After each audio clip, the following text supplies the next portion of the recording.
Χαίρετε.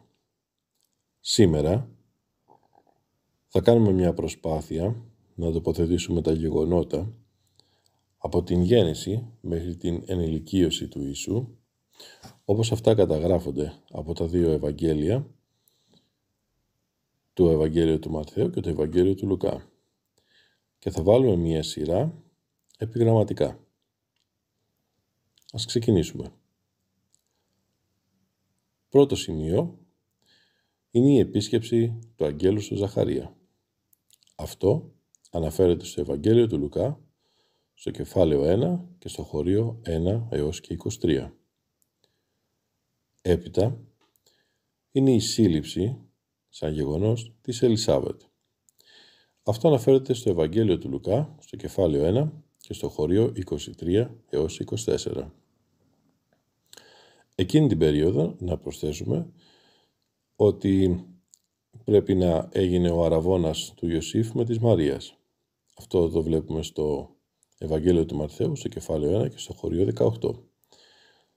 Το εδάφιο αυτό δεν είναι σαφέστατο, αλλά είναι συμπερασματικό. Εκείνη την περίοδο λοιπόν, ή λίγο πριν ή λίγο μετά, ο Ιωσήφ με τη Μαρία αραβωνιάστηκαν. 6 μήνες αργότερα επισκέφτεται ο άγγελος Γαβριήλ τη Μαρία. Αυτό το αναφέρει ο Ευαγγελιστής Λουκάς, κεφάλαιο 1 και χωρίο 26 έως και 38. Έπειτα είναι η σύλληψη και η επίσκεψη της Μαρίας στην Ελισάβετ. Η σύλληψη της Μαρίας Παρθένου όταν επισκέφτεται την Ελισάβετ. Αυτό το αναφέρει ο Ευαγγελιστής Λουκάς στο κεφάλαιο 1 και στο χωρίο 39 έως και 55. 3 μήνες μετά, η Μαρία επιστρέφει στο σπίτι της. Το αναφέρει ο Ευαγγελιστής Λουκάς στο κεφάλαιο 1 και στο χωρίο 56. Έπειτα είναι η επίσκεψη του αγγέλου στον Ιωσήφ. Αυτό το αναφέρει ο Ευαγγελιστής Ματθαίος, κεφάλαιο 1 και χωρίο 19 έως 24. Έπειτα είναι η γέννηση του Ιωάννου. Ευαγγέλιο Λουκά, κεφάλαιο 1, χωρίο 57 και 58. Μετά τη γέννηση του Ιωάννου και 8 μέρες αργότερα είναι η περιτομή του, το οποίο το αναφέρει ο Ευαγγελιστής Λουκάς, κεφάλαιο 1, χωρίο 59 έως και 67. Λίγες μέρες μετά από την περιτομή του Ιωάννου είναι το διάταγμα και η απογραφή του Ιωσήφ και της Μαρίας στην Βιθλεέμ.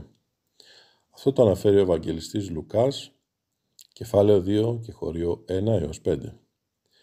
9 μήνες από τη γέννηση του Ιωάννου του πρόδρομου, ο Ιησούς γεννιέται στη Φάτνη. Αυτό το αναφέρει ο Ευαγγελιστής Λουκάς, κεφάλαιο 2 και χωρίο 6 έως 7. Έπειτα, μετά τη γέννηση, είναι η εμφάνιση του αστέρου στην Ανατολή. Αυτό το διαπιστώνουμε από τα εδάφια, από τα χωρία 7 του κεφαλαίου 2 του Ευαγγελίου Ματθαίου. Έπειτα, είναι η επίσκεψη των ποιμένων στη Φάτνη. Το αναφέρει ο Ευαγγελιστής Λουκάς, κεφάλαιο 2, χωρίο 8 έως 20. Μετά από 8 ημέρες, η περιτομή του Ιησού. Ευαγγέλιο Λουκά, κεφάλαιο 2, χωρίο 21. Μετά από 32 ημέρες, οι γονείς παριστάνουν τον Ιησού στο ναό και εκεί βρίσκονται με τον Σιμεών και την Άννα. Αυτό το αναφέρει ο Ευαγγελιστής Λουκάς, κεφάλαιο 2, χωρία 22 έως 38. 2 χρόνια από τη γέννηση του Ιησού, οι μάγοι φτάνουν στο σπίτι στην Βιθλεέμ. Αυτό το αναφέρει ο Ευαγγελιστής Ματθαίος στο δεύτερο κεφάλαιο και χωρίο 1 έως 12. Έπειτα ο Ιωσήφ και η Μαρία και ο Ιησούς φεύγουν για την Αίγυπτο. Το αναφέρει επίσης ο Ευαγγελιστής Ματθαίος, κεφάλαιο 2 και χωρίο 13 έως και 15. Το επόμενο είναι η σφαγή των ιππίων στη Βιθλεέμ από τον Ηρώδη. Το αναφέρει ο Ευαγγελιστής Ματθαίος, κεφάλαιο 2 και χωρίο 16 έως 18. Μετά από 2 ή 3 χρόνια, όταν αναλαμβάνει ο Αρχέλαος, το 4 με 6 μετά Χριστό ήταν η ηγεμονία του, ο Ιωσήφ, η Μαριάμ και ο Ιησούς επιστρέφουν από την Αίγυπτο. Το αναφέρει ο Ευαγγελιστής Ματθαίος στο δεύτερο κεφάλαιο και 19 έως και 21 χωρίο. Ο Ιωσήφ, φοβούμενος τον Αρχέλαο, τους πηγαίνει στη Ναζαρέτ. Αυτό το αναφέρει και ο Ματθαίος στο δεύτερο κεφάλαιο και χωρίο 22-23 και ο Λουκάς στο δεύτερο κεφάλαιο και χωρίο 39. Ο Ιησούς μεγαλώνει στη Ναζαρέτ τα παιδικά του χρόνια. Αυτό το βλέπουμε στο Ευαγγέλιο του Λουκά, στο δεύτερο κεφάλαιο και στο 40 χωρίο. Έπειτα, κάθε χρόνο εορτάζονταν στην Ιερουσαλήμ την εορτή του Πάσχα οι γονείς Ιωσήφ, Μαρίας, Ιησούς και αργότερα και τα παιδιά τους. Αυτό το βλέπουμε στο Ευαγγέλιο του Λουκά, στο κεφάλαιο 2 και στο χωρίο 41.